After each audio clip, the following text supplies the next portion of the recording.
আসসালামু আলাইকুম। আজকে আমার তৃতীয় দিন। বাসা থেকে প্রায় 3 কিলোমিটার প্লাস দূরে আছি। একটা বড় রাস্তায় আছি আজকে। রাস্তাটা একটু বিজি, গাড়ি আছে প্রতিদিনই, মানে প্রতি সময়ই যাচ্ছে। এছাড়া এমনি পরিবেশ খুব ভালো। আজকেও পাখির ডাক শুনতে পাচ্ছি। সবচেয়ে ভালো লাগছে আজকে ওয়েদারটা একদম মানে অনুকূলে।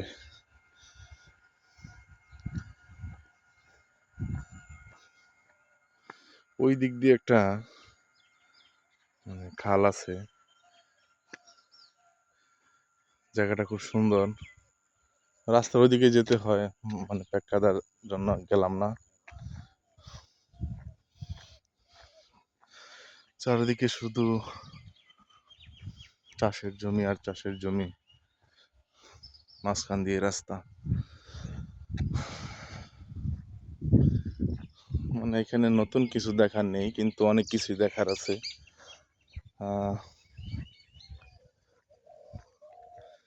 এই সকালবেলা বেরোনোর পর 2-3-4 কিলোমিটার হাঁটার পর যে আনন্দটা পাবেন, সেটা আপনি হাজার হাজার টাকা খরচ করে একটা ট্যুরে গিয়ে সুন্দর রিসোর্টে থেকে সেই আনন্দটা আপনি পাবেন না। আপনার বিশ্বাস না হলে আপনি আসুন, সকালবেলা আপনার বাড়ির পাশের রাস্তায় নামুন, হাঁটুন, 3-4 কিলোমিটার হাঁটুন, তারপর দেখুন কেমন লাগে। তারপর যদি ভালো না লাগে, আপনি আমার কমেন্ট বক্সে জানাবেন যে আমার ভালো লাগে নাই। অবশ্যই ভালো লাগবে, ভালো না লাগার কোনো কারণই নেই।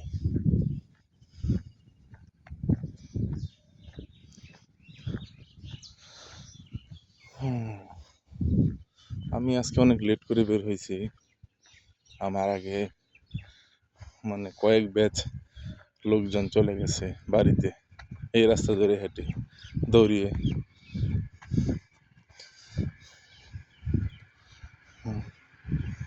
আমার এই গত পরশুদিন, গত পরশুদিন, এই 2 দিন আমার মানে আমি গ্যাপ দিছি। তো হয়েছে কি, হঠাৎ করে 8 কিলোমিটার হাঁটছি লাস্ট টুতে 8 কিলোমিটার হাঁটার কারণে তো আমার পায়ে ফুসকা পড়ে গেছে, মানে কয়েক জায়গায় ফুসকা পড়ে গেছে। তো এটা খুব প্যারা দিতেছিল, এই জন্য আর করি নাই, বের হই নাই। তো আজকে পায়ের অবস্থা একটু ভালো আগের চেয়ে, তো এই জন্য বের হয়েছে। তো লাভ নাই, যদিও ওই যে এখন মনে হইতেছে যে পায়েতে মানে একটু ফুসকা ফুসকা ভাব আবার আসতেছে, যে আগের জায়গায় যেগুলোতে হয়েছে ওইখানেই।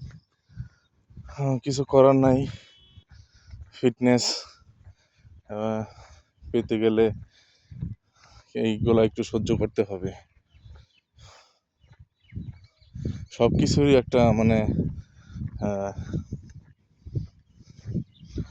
খিরাজ আছে, এটা আমাদের এলাকার ভাষায় বলে আর কি, খিরাজ। বিষয়টা কেমন, যে আপনি মানে খুব ইজি লাইফ লিড করবেন, শুয়ে বসে দিন কাটাবেন, খুব আনন্দ, মানে এটা মজাদার, কোনো পরিশ্রম না, কিছু না, কিন্তু এটার একটা খিরাজ আছে।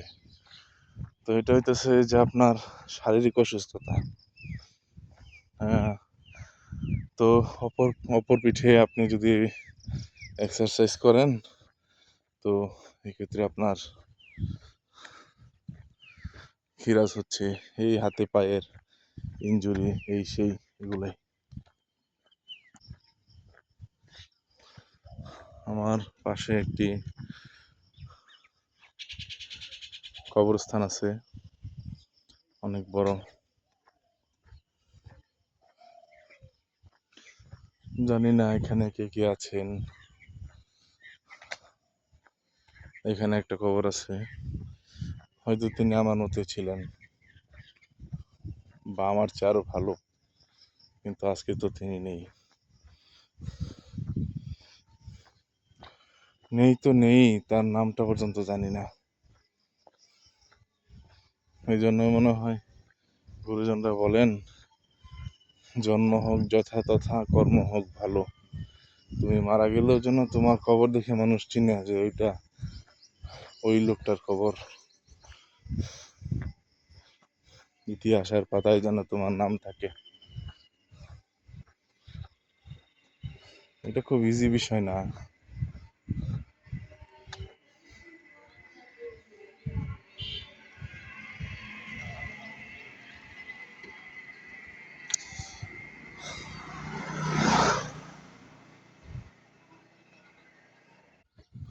তো যেটা বলছিলাম,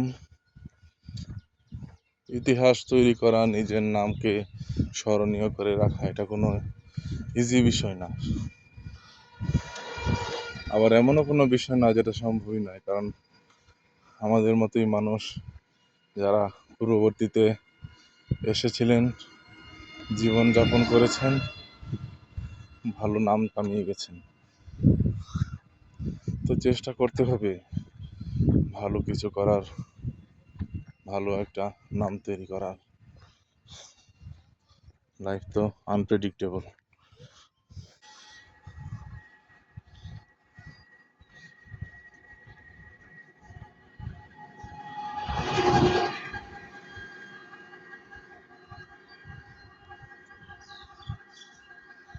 আজকে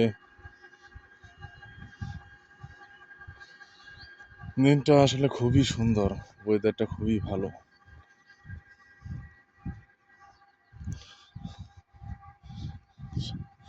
আমার সামনে দুজন মানুষ আছেন, একজন বৃদ্ধ বয়স্ক মহিলা আর একজন বাচ্চা।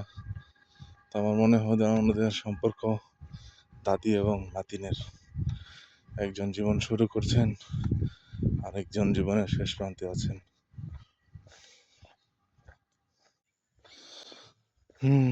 জীবনটা আসলে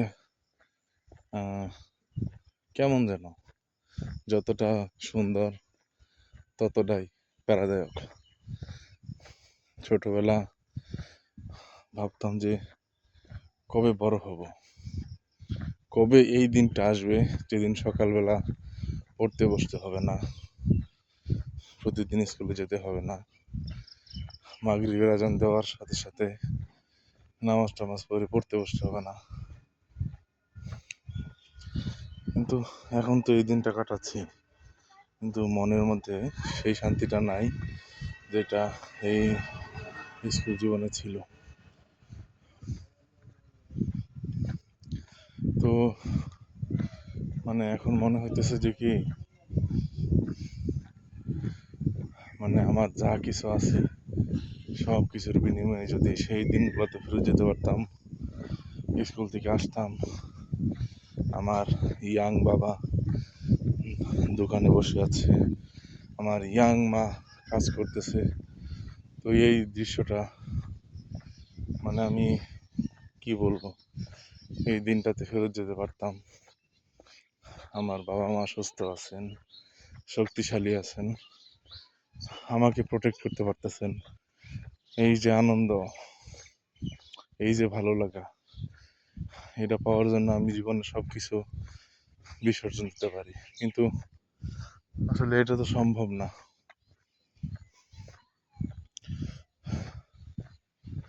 আমার মনে হয় সবার জীবনে এরকম একটা ফিলিংস আসে, এক সময় মনে হয় যে কবে বড় হব, আরেক সময় মনে হয় যে যদি আগের জীবনে ফিরে যেতে পারতাম কতই না ভালো হইতো।